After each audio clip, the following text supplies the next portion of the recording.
নিজের ব্যক্তিত্বকে ধরে রাখার চেষ্টা করো। প্রত্যেক মানুষই চায় তাদের নিজের ব্যক্তিত্বকে ধরে রাখতে, কিন্তু আমরা কি সবসময় সেটা পারি? আমরা অনেকেই হয়তো নিজের ব্যক্তিত্বকে ধরে রাখতে পারি না। সব সময় অন্যের কপি করার চেষ্টা করি, বা হয়তো অন্যের কোনো জিনিসকে বা অন্যের কোনো কাজকে নিয়ে আমরা সব সময় ভেবে চলি। কিন্তু এটা হচ্ছে জীবনের সবথেকে বড় ভুল। প্রশ্নটা আমাকে অনেকেই করেছে, দাদা আমি নিজেকে অর্থাৎ নিজের মধ্যে নিজের ব্যক্তিত্বকে ধরে রাখতে পারছি না। আজকে আমি তোমাকে কিছু টিপস বলবো, যার মধ্যে দিয়ে তুমি বুঝতে পারবে যে নিজের ব্যক্তিত্বকে কিভাবে ধরে রাখতে হয়। নমস্কার, আমি দেবজ্যোতি চক্রবর্তী। আমার দেবজ্যোতি চক্রবর্তী ইউটিউব চ্যানেলে তোমাদের সবাইকে জানাই স্বাগতম। আজকের এই যে বিষয়টা খুবই একটা কঠিন বিষয় হয়ে রয়েছে। প্রত্যেক মানুষই চায় তাদের নিজের ব্যক্তিত্বকে ধরে রাখে, কিন্তু সবাই সেটা পারে না। খুব সহজ ভাষায় বলতে গেলে বোঝাতে পারবো আমি তোমাদের, ধরো তোমরা অনেকেই হয়তো অনেক জায়গায় কিছু কেনাকাটি করেছো, বা দেখবে অনেকেই হয়তো কোনো শপিং মলে গেছো। সেই শপিং মলে দেখবে যে অনেক জিনিস রয়েছে যেগুলো হয়তো খুচরো রয়েছে, আবার অনেক জিনিস রয়েছে যেগুলো হয়তো প্যাকিং করা রয়েছে। তোমার অ্যাট্রাকশন কোন দিকে যাবে? তাই তো, তোমার অ্যাট্রাকশন যাবে সেই যে প্যাকিং করা রয়েছে সেই জিনিসগুলোর ওপর। অর্থাৎ আমি কি বোঝাতে চাইছি, জীবনকে, নিজেকে ধরে রাখার চেষ্টা করো।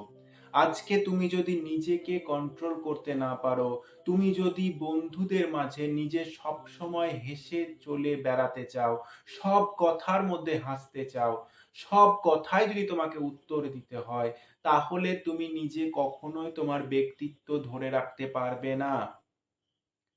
আমার কথাটা প্রত্যেকেই হয়তো বুঝতে পারছো। নিজের ব্যক্তিত্ব কখন, তাই বলে এটা নয় যে তোমার মধ্যে একটা অহংকার তৈরি করতে হবে, সেটাও নয়। আমি আর একটা এক্সাম্পল দিচ্ছি তোমাদের। অনেকেই হয়তো দেখবে মনে করে যে আমি যদি আমার নিজের কিছু বিষয় বারবার বলি, যেটা হয়তো বলা যায় শো আপ করা, তাই তো। অনেকেই রয়েছে এখানে, বা অনেকেই হয়তো দেখেছো যে কেউ হয়তো বারবার বলে রয়েছে আমার এতগুলো গাড়ি রয়েছে, আমার এত জায়গায় বাড়ি রয়েছে, আমার এত টাকা রয়েছে, বা আমার এত জনের সঙ্গে যোগাযোগ রয়েছে। আলটিমেটলি তুমি দেখবে সেই মানুষগুলোর সাথে কিন্তু কেউই ঠিকঠাক মিশতে চায় না। কারণটা কি? কারণ সেই মানুষটাকে আমরা মনে করি অত্যাধিক বাচাল, আমাদের বাংলা ভাষায়, যে সে হয়তো উল্টো পাল্টা বলছে। তাই এই রকম হওয়ার দরকার নেই। ব্যক্তিত্বকে ধরে রাখার জন্য নিজে শো আপ করা যাবে না। আবার এটাও নয় যে ব্যক্তিত্ব ধরে রাখার জন্য তোমাদের অহংকার বোধ দেখাতে হবে। ব্যক্তিত্বকে তুমি ধরে রাখবে, একটা কোনো সিচুয়েশন হলো, কোনো একটা মিটিং হলো, সেখানে তোমায় যখন প্রশ্ন করা হবে তুমি তখন উত্তর দেবে। যখন দেখবে পাঁচজন একটা কথা বলছে, সেই মুহূর্তে তুমি সব সময় উত্তর দেবে না। তুমি অনেকক্ষণ শুনবে, শোনার পর একটা মুহূর্তে কোনো একটা কথা বলবে। সেটাই হবে তোমার ব্যক্তিত্বকে ধরে রাখা। আশা করি আমার কথাগুলো তোমরা বুঝতে পারছো। বন্ধুদের মাঝে সব সময় সবকিছু নিয়ে হাসাহাসি করবে না, এতে তোমার নিজের ইমেজ নষ্ট হয়ে যাচ্ছে। আশা করি তোমরা অনেকেই কথাগুলো বুঝতে পারছো, যে বন্ধুদের মাঝে হয়তো অনেকেই রয়েছে যে সব কথায় কাউকে উত্তর দিতে হবে, সব কথায় আমাদের হাসতে হবে না। এটা তুমি ভুল করছো। সব কথাই না, কিছু কথার মধ্যে রাখো, দেখবে জীবনে তুমি অনেক বেশি সম্মান পাবে।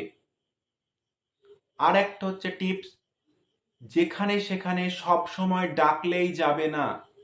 তাই বলে এটা নয় যে কোনো মানুষ হয়তো বিপদে পড়েছে, সে হয়তো তোমাকে হেল্পের জন্য ডাকছে, সেখানে তুমি যাবে না, এমনটা নয়। কিন্তু সব সময় তোমাকে ডাকা হলো মানেই যে তুমি সেখানে চলে গেলে, এটাও নয়। না বলতে শিখতে হবে। তার মানে হচ্ছে তোমার কখন প্রয়োজন না বলা আর কখন প্রয়োজন না বলা নয়, এই পার্থক্যটা তোমাকে বুঝতে হবে। সব সময় নয়, কিছু মুহূর্তে না বলতে শেখো, তবেই তুমি নিজের ব্যক্তিত্বকে ধরে রাখতে পারবে। আশা করি আমার কথাগুলো তোমরা বুঝতে পেরেছো।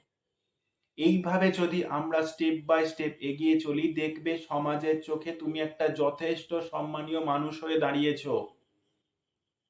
আশা করি তোমরা প্রত্যেকেই আমার কথা বুঝতে পেরেছো।